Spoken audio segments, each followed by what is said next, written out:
Okay, so in previous lectures we have seen the concept for the types of forces, और types of forces में हमने first type cover कर लिया था, that is the gravitational force. After the gravitational force हमने electromagnetic force भी पढ़ा था, EM force. तो इलेक्ट्रोमैग्नेटिक फोर्स क्या था, जैसे मैंने आपको कहा था कि ग्रेविटेशनल फोर्स सिर्फ फोर्स ऑफ अट्रैक्शन है ना, वहाँ पे सिर्फ दो बॉडीज़ के बीच में attraction, force of attraction apply होता है ग्रेविटेशनल फोर्स में. और ग्रेविटी जो है वो हर दो मॉलिक्यूल्स के बीच में या हर दो ऑब्जेक्ट के बीच में एक्ट होती है, लेकिन वो जो फोर्स एक्ट वो जो फोर्स जनरेट होता है बिकॉज ऑफ द ग्रेविटी, वो इतना ज़्यादा नहीं होता है कि उसका इफेक्ट हम देख पाए. जैसे मैंने आपको कहा भी था एग्जाम्पल, ये मार्कर और ये अपना बोर्ड है, दोनों बॉडीज़ है, दोनों पार्टिकल से बने हुए हैं, लेकिन ये दोनों कभी एक दूसरे की ओर अट्रैक्ट नहीं होते. एक्चुअली उन दोनों के बीच में फोर्स ऑफ ग्रेविटेशन है, लेकिन वो अट्रैक्ट नहीं हो पा रहे. क्यों? क्योंकि वो जो फोर्स ऑफ ग्रेविटेशन इन दो बॉडीज़ के बीच में एक्ट हो रहा है वो इतना ज़्यादा नहीं है कि ताकि वो दोनों एक दूसरे के ओर अट्रैक्ट हो पाए, है ना. वो कोशिश कर रहा है अट्रैक्शन की, लेकिन उतना फोर्स नहीं जनरेट हो पा रहा है कि उसका हमें कुछ इफेक्ट देखने को मिले ना. उस ग्रेविटेशन फोर्स के बाद मैंने आपको इलेक्ट्रोमैग्नेटिक फोर्स बताया था, EM force, second type of force. और इलेक्ट्रोमैग्नेटिक फोर्स में आपको मैंने कहा था कि इलेक्ट्रोमैग्नेटिक फोर्स जो है वो अट्रैक्शन भी अप्लाई करता है और रिपल्शन भी होता है. So there is a attraction as well as repulsion in the electromagnetic force, या फिर आप ऐसे भी कह सकते हो कि it is an attractive as well as repulsive force, है ना. और ये जो अट्रैक्शन और रिपल्शन होता है ये किसके बीच में होता है? जैसे हमने कहा कि अगर हम ग्रेविटेशन की बात कर रहे थे तो दैट ग्रेविटेशनल फोर्स और the gravity is act between the to object, कोई भी दो ऑब्जेक्ट के बीच में एक्ट होती है, ठीक है. वैसे ही ये जो ईएम फोर्स है, इलेक्ट्रोमोटिव फोर्स कह लो आप, सॉरी इलेक्ट्रोमोटिव कह रहा हूँ, इलेक्ट्रोमैग्नेटिक फोर्स जो है, that electromagnetic force is act between the two charge particle, ठीक है. दो चार्ज पार्टिकल्स के बीच में ये फोर्स अप्लाई होता है, ठीक है. इलेक्ट्रोमैग्नेटिक फोर्स जो होता है that force is always act between the two charge particle. तो अगर सेम चार्ज पार्टिकल्स रहे तो दोनों के बीच में क्या होगा? रिपल्शन होगा. और अगर दोनों अपोजिट चार्ज पार्टिकल रहे तो दोनों के बीच में क्या होने वाला है? अट्रैक्शन होने वाला है. So there is a force of attraction, there is a force of repulsion. अगर दोनों निगेटिव रहते तो फिर भी रिपल्शन होता, अगर एक पॉजिटिव एक निगेटिव रहता तो दोनों में फिर भी अट्रैक्शन होता. सो इस तरह से तो जो ईएम फोर्स है अपना, इलेक्ट्रोमैग्नेटिक फोर्स जो है, that is a force of, वहाँ पे अट्रैक्शन भी होता है और रिपल्शन भी होता है. सो इसीलिए हमने कहा था कि EM force is attractive as well as repulsive force acted between the two charge particle, ठीक है. और पहले ऐसा कंसिडरेशन था बहुत सालों पहले कि अब इसमें नाम देखो, इलेक्ट्रोमैग्नेटिक है, यानी इलेक्ट्रिक फोर्स भी है और मैग्नेटिक फोर्स भी है. तो पहले ऐसा कंसिडरेशन था कि इलेक्ट्रिक फोर्स और मैग्नेटिक फोर्स इन दोनों के बीच में कोई रिलेशन नहीं है. लेकिन बाद में आपने नाम भी सुना होगा माइकल फैराडे ना, बहुत बड़ा रोल है इनका इलेक्ट्रिक सेक्शन में. एक साइंटिस्ट का नाम है माइकल फैराडे और मैक्सवेल करके दो साइंटिस्ट थे. उन्होंने ये खोज के निकाला था कि there is a relation between the electric force and the magnetic force. कैसा रिलेशन है कि जब भी किसी कंडक्टर के अंदर करंट फ्लो होता है तो उस करंट फ्लो की वजह से उस कंडक्टर की सराउंडिंग में मैग्नेटिक फील्ड जनरेट होती है. ये उन लोगों ने खोज के निकाला. तो वहाँ से हमें ये पता चला था कि there is some relation between the electric force and the magnetic force, ठीक है. और फिर वहाँ से शुरुआत हुई इलेक्ट्रोमैग्नेटिज्म की, जो काफ़ी आगे तक गया. और उसके बारे में हमें आगे आने वाले चैप्टर्स में पार्ट 2 में बहुत कुछ पढ़ना है ना. इलेक्ट्रोमैग्नेटिक फोर्सेस के बारे में पढ़ना है, इफेक्ट ऑफ इलेक्ट्रोमैग्नेटिक फोर्सेस पढ़ना है, उसके बाद इलेक्ट्रोमैग्नेटिज्म पढ़ना है. सो इसके इस पर्टिकुलर फोर्स के ऊपर बहुत से चैप्टर्स है जो हमें आगे जाते हुए पढ़ने हैं. वैसे ही जैसे मैंने आपको कल लास्ट लेक्चर में बताया था कि अपना जो ग्रेविटेशन है वो भी एक सेपरेट चैप्टर है. तो उसमें हम डिटेल में पढ़ेंगे ग्रेविटी क्यों है, कहाँ से आया, हर बॉडीज़ में होता है लेकिन क्यों नहीं पाया जाता, लाइक बहुत सारे कंसेप्ट है, ठीक है. तो ये हो गया अपना इलेक्ट्रोमैग्नेटिक फोर्स के बारे में. ये दो कंसेप्ट हमने टाइप्स ऑफ फोर्सेस के, टोटल 4 फोर्सेस है, उसमें से हमने ये 2 तो पढ़ लिए थे, इलेक्ट्रोमैग्नेटिक भी पढ़ा था और ग्रेविटेशनल फोर्स भी पढ़ लिया था. अब नेक्स्ट टाइप का जो फोर्स पढ़ेंगे हम, that is a strong nuclear force. ये एग्जाम में वगैरह आपको नहीं पूछे जाते टाइप्स ऑफ फोर्सेस, लेकिन आपको पता होने चाहिए कि एग्जैक्टली फोर्सेस के टाइप कौन कौन से है और उनका क्या रोल है. स्ट्रॉन्ग न्यूक्लियर फोर्सेस, ठीक है. स्ट्रॉन्ग न्यूक्लियर फोर्स क्या है, देखो स्ट्रॉन्ग न्यूक्लियर फोर्स क्या होता है, it is a strongest force, उसका नाम ही है स्ट्रॉन्ग। जैसे मैंने आपको कहा भी था लास्ट लेक्चर में कि ग्रेविटेशनल फोर्स से ज़्यादा स्ट्रॉन्ग, ये जो आपका ग्रेविटेशनल फोर्स है इससे ज़्यादा स्ट्रॉन्ग है आपका इलेक्ट्रोमैग्नेटिक फोर्स। ये जो ईएम फोर्स है अपना, that force is stronger as compare to the gravitational force. Gravitational force से ज़्यादा स्ट्रॉन्ग है इलेक्ट्रोमैग्नेटिक फोर्स, और इलेक्ट्रोमैग्नेटिक फोर्स से भी ज़्यादा क्या है, स्ट्रॉन्ग न्यूक्लियर फोर्स। ये जो न्यूक्लियर फोर्स है that is the strongest force, इससे ज़्यादा स्ट्रॉन्ग इस दुनिया में और कौन सा भी फोर्स नहीं है।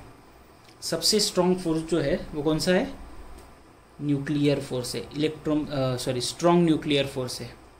ठीक है, अब ये क्यों स्ट्रॉन्ग है, तो देखो इसके पीछे का रीज़न भी मैं आपको बताता हूँ। आपको दिख रहा होगा यहाँ पे न्यूक्लियर की बात कर रहे हैं हम, यानी हम न्यूक्लियस की बात कर रहे हैं। तो आपने केमिस्ट्री में पढ़ा होगा देयर इज अ न्यूक्लियस, उसके बाहर इलेक्ट्रॉन्स के ऑर्बिट होते हैं, है ना, ऐसा कुछ पढ़ा होगा आपने। ये न्यूक्लियस होता है, इस न्यूक्लियस में होते हैं प्रोटॉन और न्यूट्रॉन, पढ़ा है आपने ये, ऐसे ही कुछ पढ़ा होगा, मुझे याद आ रहा है थोड़ा बहुत, केमिस्ट्री में ऐसा ही रहता है। न्यूट्रॉन्स तो न्यूट्रल होते हैं, यानी उनके पास कोई चार्ज नहीं है।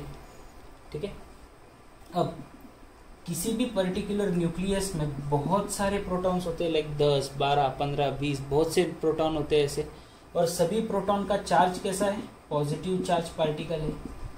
सभी प्रोटॉन्स कैसे होते हैं, पॉजिटिव चार्ज। अब आपको ये भी पता होगा कि न्यूक्लियस जो होता है उसकी साइज बहुत ही छोटी रहती है, लाइक ऑलमोस्ट 10⁻⁻12 -15 के करीब, है ना, बहुत ही छोटा होता है। अब ये अगर मैं बात करूँ इस मार्कर की, ये मार्कर कितना छोटा है, अब इसके अंदर भी बहुत से पार्टिकल्स रहेंगे, बहुत से मॉलिक्यूल्स रहेंगे, उन मॉलिक्यूल्स के अंदर ये न्यूक्लियस ऐसा एक न्यूक्लियस रहेगा। तो बहुत ही छोटा रहता है वो, हम तो कभी देख भी नहीं पाएंगे उसे, है ना, ऐसे आंखों से हम देख भी नहीं पाते हैं। तो न्यूक्लियस है, उस न्यूक्लियस के अंदर और ऐसे बहुत सारे प्रोटॉन्स बैठे हुए हैं। तो ये बहुत ही छोटे प्रोटॉन्स है, लेकिन उनके पास जो होता है वो होता है उसका चार्ज पार्टिकल। तो चार्जेस क्या करेंगे, ये सारे चार्जेस अगर इतने करीब है, बहुत ही छोटे क्रॉस सेक्शनल एरिया में ऐसे बहुत सारे अगर चार्जेस एक जगह पे आके जमे हुए हैं, तो ये एक दूसरे को क्या करेंगे, रिपल्सिव फोर्स अप्लाई करेंगे। अभी तो हमने पढ़ा कि दो चार्ज पार्टिकल पॉजिटिव अगर सेम रहे तो वो दोनों क्या करते हैं, एक दूसरे को रिपल करने का काम करते हैं, यानी पुश करते हैं वो एक दूसरे को दूर। तो बेसिकली ये अगर रिपल करने का काम करेंगे तो इसका मतलब क्या है कि ये दोनों पॉजिटिव चार्ज पार्टिकल कोशिश करेंगे कि एक दूसरे से दूर हो जाए। तो दूर हो जाए इसका मतलब क्या है कि इस न्यूक्लियस की साइज बढ़नी चाहिए, लेकिन वैसा नहीं होता है। सो अब ये कैसे पॉसिबल है कि ये इतने सारे चार्ज पार्टिकल इतने छोटे से एरिया में रह जाए, है ना। So that is only possible because of this force called as a nuclear force.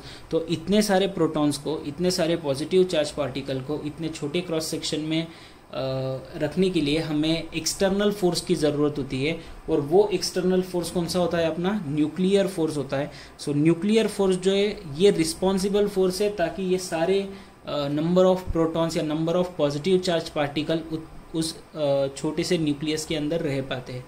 तो इनको न्यूक्लियस के अंदर रखना इट्स अ बिग डील, बहुत बड़ा काम है कि इसको न्यूक्लियस के अंदर रखना, इतने छोटे एरिया में इतने सारे पार्टिकल्स को रखना। और ये सिर्फ कौन कर पाता है, न्यूक्लियर फोर्स कर पाता है। इसलिए हमेशा याद रखना कि इस दुनिया का सबसे स्ट्रॉन्गेस्ट फोर्स कौन सा है, तो न्यूक्लियर फोर्स है।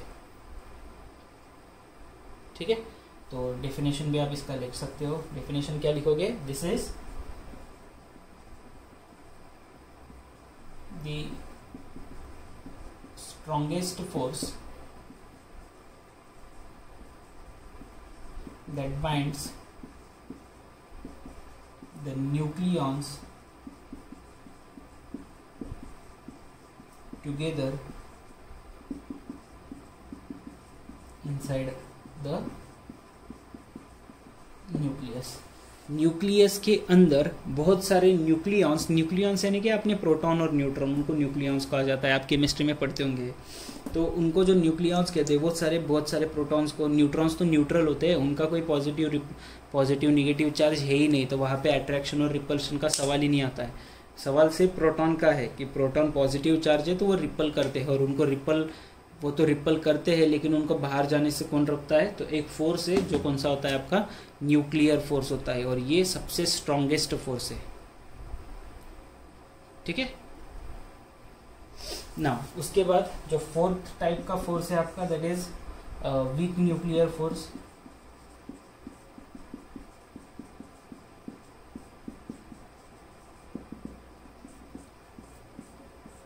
अभी ये वीक न्यूक्लियर फोर्स क्या होता है देखो, तो ये जो फोर्स होता है जो बनता है सब एटॉमिक पार्टिकल्स के इंटरैक्शन की वजह से, ठीक है। So this is the interaction between, this force is nothing but क्या है, the interaction between the subatomic particle which are responsible for the radioactive decay of atoms in a particular beta emission. अब ये जो कुछ भी बातें मैंने यहाँ पे कही है, इसको हम जब हम लाइक 12th में आप आखिरी का चैप्टर पढ़ोगे तो उसमें आपको ये रेडियो एक्टिव मटेरियल के बारे में पढ़ना है।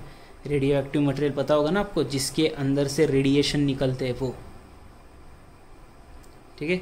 तो बेसिकली अगर आपको सिंपल वर्ड में कहा जाए तो ऐसे कुछ पार्टिकल्स है या फिर ऐसे कुछ मटेरियल्स है अपने पास, ठीक है, जिनके बीच में अगर इंटरेक्शन हुआ और इस तरह का अगर वहाँ पे फोर्स अप्लाई होता है या फिर ऐसा फोर्स वहाँ पे जनरेट अगर होता है, तो वो जो पार्टिकल्स होती है वो बेसिकली रेडियो एक्टिव डीके यानी क्या, बेसिकली वो उसको क्या वर्ड यूज़ किया जाता है डीके को, यानी वो रेडियो एक्टिव डीके का मतलब क्या होता है कि उन पर्टिकुलर पार्टिकल्स में से बिकॉज ऑफ दोज फोर्सेस वहाँ पे रेडिएशन का इमिशन शुरू होता है। ये जो अपने न्यूक्लियर बॉम्ब होते हैं ना, जिसको हम एटॉमिक बॉम्ब भी कहते हैं, तो उन एटॉमिक बॉम्ब का यही तो फंडा है कि उसमें से जो रेडियो एक्टिव मटेरियल यूज़ किया जाता है उस मटेरियल के अंदर से रेडिएशन बाहर आती है।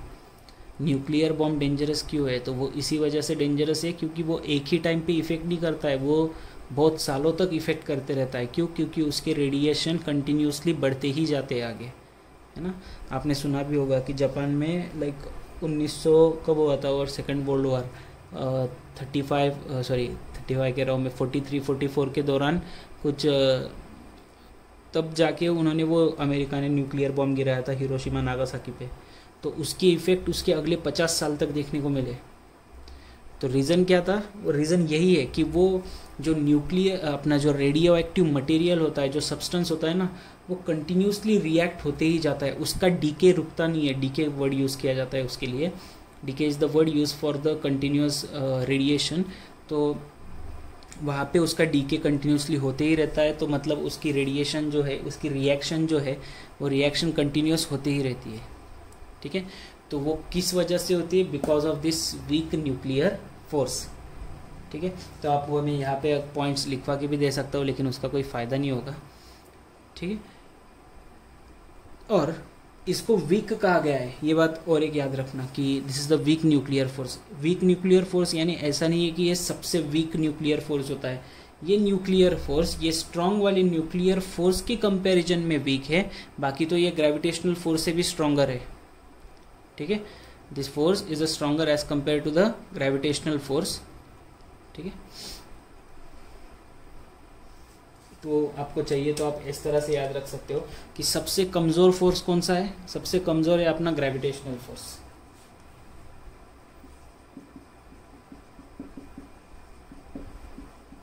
ग्रेविटेशनल फोर्स सबसे कमज़ोर कड़ी है अपनी।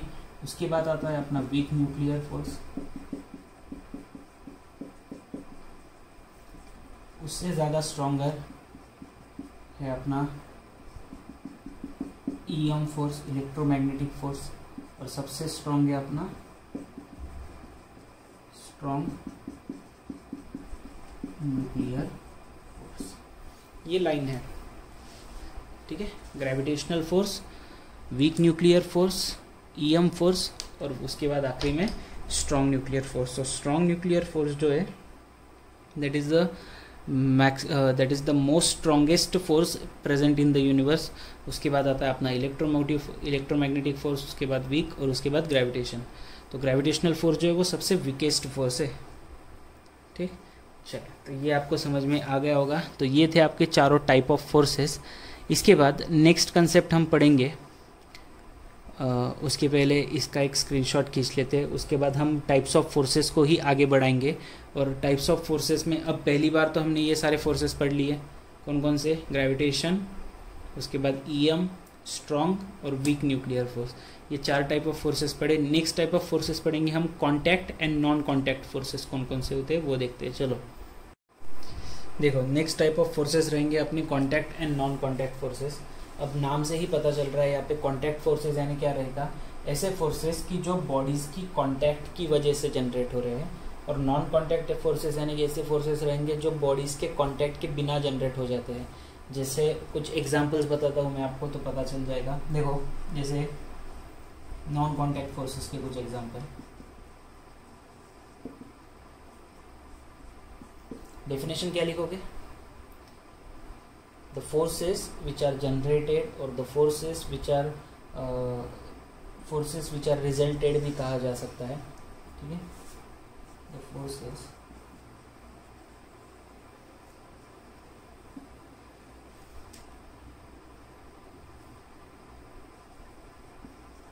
resulting even when there is no contact between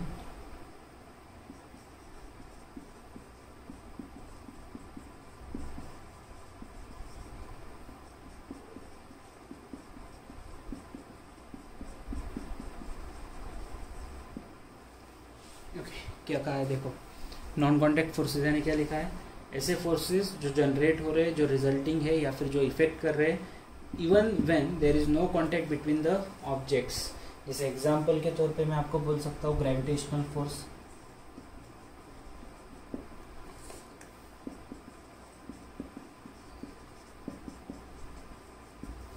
ठीक है। Gravitational force is example of the non contact force, ठीक है। उसके बाद और एक एग्जांपल यहाँ पे हम सेकंड एग्जांपल लिख सकते हैं, दैट इज मैग्नेटिक फोर्स, या फिर इस मैग्नेटिक फोर्स को ही मैग्नेटोस्टैटिक भी कहा जाता है, क्योंकि मैग्नेट तब स्टैटिक पोजीशन में होते हैं। सिंपल वर्ड में लिखता हूँ मैग्नेटिक फोर्स। देन उसके बाद इलेक्ट्रोस्टैटिक फोर्स,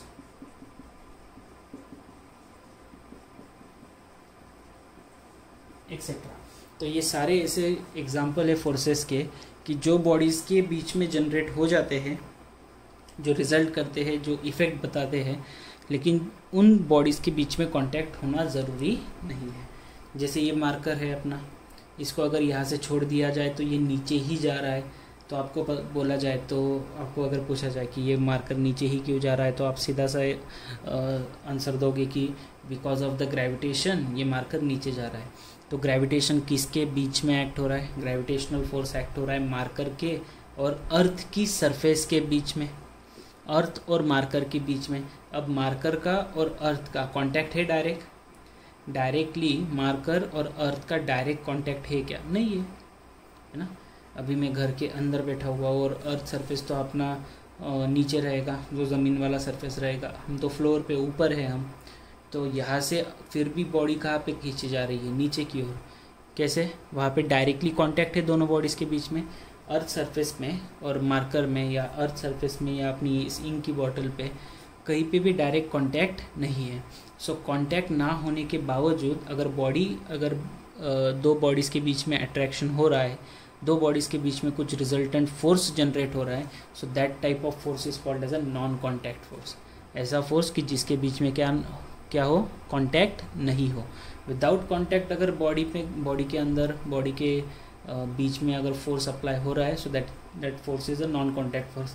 जैसे आप एग्जांपल के तौर पे वो मैग्नेट्स वाला आपने सबने किया होगा बचपन में, दो मैग्नेट्स अगर हम एक दूसरे के करीब लेके आते हैं, ऐसे दोनों के बीच में कांटेक्ट तो नहीं होता है, लेकिन एक दूसरे के अगर करीब लेके आए, या तो ये दोनों मैग्नेट इस तरह से अट्रैक्ट होके दोनों चिपक जाते हैं, या फिर अगर अपोजिट पोल रहे तो ये दोनों कांटेक्ट में ना आते हुए और दूर चले जाते हैं, है ना। तो ये अपना ओरिजिनल पोजीशन था, समझो। यहाँ पे अगर अपोजिट पोल आ गए तो दोनों अट्रैक्ट हो गए, सेम पोल आ गए तो दोनों रिपल हो जाएंगे। सो यहाँ पे कौन सा फोर्स लगा, फोर्स ऑफ रिपल्शन। यहाँ पे कौन सा फोर्स है, फोर्स ऑफ अट्रैक्शन। तो ये जो मैग्नेटिक फोर्स यहाँ पे लग रहा है, इस मैग्नेटिक फोर्स का रिजल्ट देखने के लिए हमें इन दोनों मैग्नेट्स को एक दूसरे के कांटेक्ट में लाना पड़ा क्या, नहीं। इन दोनों के बीच में डिस्टेंस है ना कुछ, इन दोनों के बीच में डिस्टेंस है। सो डिस्टेंस होने के बावजूद ये मैग्नेट्स जो है वो अट्रैक्ट भी हो पा रहे हैं और रिपल्शन भी कर पा रहे हैं। सो अट्रैक्ट और रिपल्शन अपने आप तो नहीं हो रहा है, वहाँ पे ज़रूर कुछ ना कुछ फोर्स अप्लाई हो रहा है। सो हम उसी को कहते हैं कि ये फोर्स ऑफ अट्रैक्शन है, ये फोर्स ऑफ रिपल्शन है। तो यहाँ पे दोनों बॉडीज़ के बीच में कॉन्टैक्ट हुआ, फोर्स लगने से पहले यहाँ पे दोनों के बीच में कुछ कांटेक्ट होना ज़रूरी था, नहीं था। सो इस तरह के फोर्सेस को हम कौन सा फोर्स कहते हैं? That force is called as a non contact force. इस तरह के फोर्सेस को हम नॉन कॉन्टैक्ट फोर्स कहते हैं। तो मैग्नेटिक फोर्स भी एक नॉन कॉन्टैक्ट फोर्स है। सिमिलरली इलेक्ट्रोस्टैटिक फोर्स लिखा है। अभी मैंने आपको बताया था कि इलेक्ट्रोस्टैटिक यानी क्या होता है? ऐसा फोर्स कि जो फोर्स दो चार्ज पार्टिकल के बीच में एक्ट हो, दो चार्ज पार्टिकल के बीच में जो फोर्स अप्लाई होता है, that force is called as electrostatic force. चाहे वो दोनों चार्ज सेम हो, चाहे वो दोनों चार्ज अपोजिट हो, ठीक है, दोनों निगेटिव हो, दोनों पॉजिटिव हो, या एक निगेटिव एक पॉजिटिव भी रहा, तो वहाँ पे उन चार्ज पार्टिकल्स के बीच में जो फोर्स अप्लाई होता है, that force is called as a electrostatic force. और इलेक्ट्रोस्टैटिक फोर्स के लिए भी दोनों चार्ज पार्टिकल का कांटेक्ट में होना ज़रूरी नहीं है। तो ये कुछ इस तरह के फोर्सेस है जो विदाउट कांटेक्ट में आए, वहाँ पे उनका इफेक्ट या फिर उनका रिजल्ट हमें देखने को मिलता है। तो इसीलिए डेफिनेशन लिखा है द फोर्सेस रिजल्टिंग, ऐसे फोर्सेस कि जिनका हमें रिजल्ट देखने को मिल रहा है, जिनका हमें इफेक्ट देखने को मिल रहा है, even when there is no contact between the objects या no contact between the bodies. दो बॉडीज के बीच में, दो ऑब्जेक्ट के बीच में कांटेक्ट ना भी हो, फिर भी अगर हमें इफेक्ट देखने को मिल रहा है, so that kind of force is called as a non contact force. Sorry, ये कुछ एग्जांपल्स लिखे मैंने उसके, gravitational force, magnetic force, electrostatic force. अब कॉन्टैक्ट फोर्स क्या रहेगा फिर?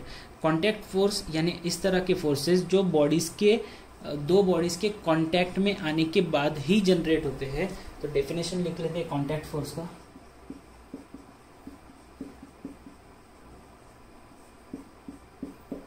कॉन्टैक्ट फोर्स क्या रहेगा? The force which are resulting, definition लिखते हैं, the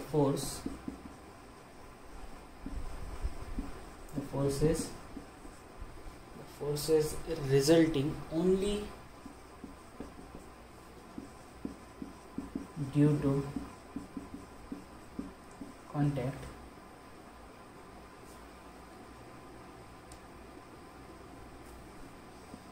are called contact force। क्या लिखा है हमने? ऐसे फोर्सेस जो एक्ट होते हैं, जो जनरेट होते हैं only because of the contact, दो बॉडीज के बीच में कॉन्टैक्ट होने के बाद ही जो फोर्सेस एक्ट होते हैं, those kind of forces are called as a contact force. इसके एग्जाम्पल कई सारे हैं। जैसे सबसे कॉमन एग्जाम्पल है फ्रिक्शनल फोर्स या फिर फोर्स ऑफ कोलिजन कहते हैं।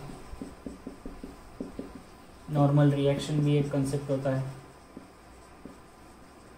नॉर्मल रिएक्शन क्या होता है आगे जाते हुए पढ़ेंगे अब, ठीक है। तो आई थिंक मैंने आपको normal reaction Newton's third law में बताया होगा, है ना? जब हमने Newton's third law of motion पढ़ा होगा तब मैंने आपको नॉर्मल रिएक्शन क्या होता है वो बताया होगा आपको। Every action has an equal and opposite reaction, ऐसे पढ़ा है ना हमने। तो हर एक बॉडी को क्या मिलता है? एक रिएक्शन मिलता है हमेशा परपेंडिकुलर डायरेक्शन में, परपेंडिकुलर टू द सरफेस, इस तरह से कुछ बताया होगा आपको। चलो, पता होगा तो बहुत बढ़िया बात है, नहीं पता होगा तो भी हम पढ़ लेंगे एग्जैक्टली क्या होता है नॉर्मल रिएक्शन। तो ये सारे क्या है? This are the types of the contact forces कि जो दो बॉडीज के कांटेक्ट में आने के बाद ही जनरेट होते हैं, ठीक है ना। अब इसको समझ लेते हैं। चलो, कॉन्टैक्ट फोर्सेस को क्या लिखा हमने कि ऐसे फोर्सेस जो अराइज हो रहे हैं या फिर जो फोर्सेस रिजल्टिंग है, जिनका रिजल्ट देखने को मिलता है जब दोनों बॉडीज कैसे रहेगी? कांटेक्ट में रहेगी। ओके, सो पहला एग्जांपल लिखा है फ्रिक्शन। अब देखो, दो बॉडीज कोई भी आप कंसिडर कर सकते हो। ये एक हाथ और दूसरा हाथ, अगर इस पर हम मोशन कराए तो हमें पता चल रहा है कि इन दोनों के बीच में फ्रिक्शन होता है। ये कॉमन एग्जांपल है, ये आपने स्कूल में भी पढ़ा होगा। लेकिन अगर मैं कहूँ कि ये दोनों हाथ एक दूसरे के साथ कांटेक्ट में नहीं आ रहे और इस तरह से दोनों के बीच में कांटेक्ट नहीं है, दूर है दोनों हाथ, और तब दोनों के बीच में कुछ मोशन हो रहा है, तो वहाँ पे फ्रिक्शन जनरेट हो रहा है? नहीं। जब दोनों बॉडीज़ के बीच में कांटेक्ट है तभी जाके फ्रिक्शन जनरेट हो रहा है। अगर दोनों के बीच में कांटेक्ट नहीं था तो फ्रिक्शन जनरेट नहीं हो रहा है। तो यहाँ से हमें क्या पता चल रहा है कि फ्रिक्शनल फोर्स तभी जनरेट होता है जब दोनों बॉडीज़ के बीच में क्या हो, कॉन्टैक्ट हो, है ना। When there will be a contact between the two bodies, तभी जाके वहाँ पे दोनों क्या जनरेट होगा, अपना फ्रिक्शनल फोर्स जनरेट होगा। उसके बाद है अपना force of collision. Force of collision यानी क्या कि एक बॉडी पर्टिकुलर स्पीड के साथ जाके दूसरे बॉडी के ऊपर कोलाइड हो जाएगी, है ना। That one body is moving with some particular velocity and that body is colliding with some another body. So जो दूसरी बॉडी है जिसके ऊपर फर्स्ट बॉडी कोलाइड होने वाली है, तो आइदर वो बॉडी रेस्ट में भी रह सकती है या फिर वो बॉडी मोशन में भी हो सकती है। इसके कुछ एग्जांपल्स भी है जो हम अपनी डेली लाइफ में भी कई बार देखते हैं। जैसे आपने सभी ने जैसे हम बॉल को दीवार पे फेंकते हैं, है ना। आपने एक बॉल ली और दीवार पे फेंक दिया, तो जब आप बॉल को दीवार पे फेंक रहे हो तो बेसिकली आप बॉल को कुछ वेलोसिटी देते हो और उस पर्टिकुलर वेलोसिटी के साथ जाके अपने बॉल जो है वो दीवार पे जाके टकराता है। तो जब भी बॉल दीवार पे टकराता है तो बॉल क्या करता है, उस दीवार पे फोर्स लगाता है ना। बॉल क्या करेगा, दीवार पे फोर्स लगाएगा और दीवार भी क्या करेगी, अपनी जो वॉल होती है that wall also applies the same amount of force on the ball. जितना फोर्स बॉल ने दीवार पे लगाया, ध्यान से सुनो, जितना फोर्स बॉल ने दीवार पे लगाया, वॉल पे लगाया, उतना ही फोर्स ये वॉल भी बॉल पे, ये वॉल या दीवार उस बॉल पे अप्लाई करती है। इसी वजह से बॉल वापस भी आता है।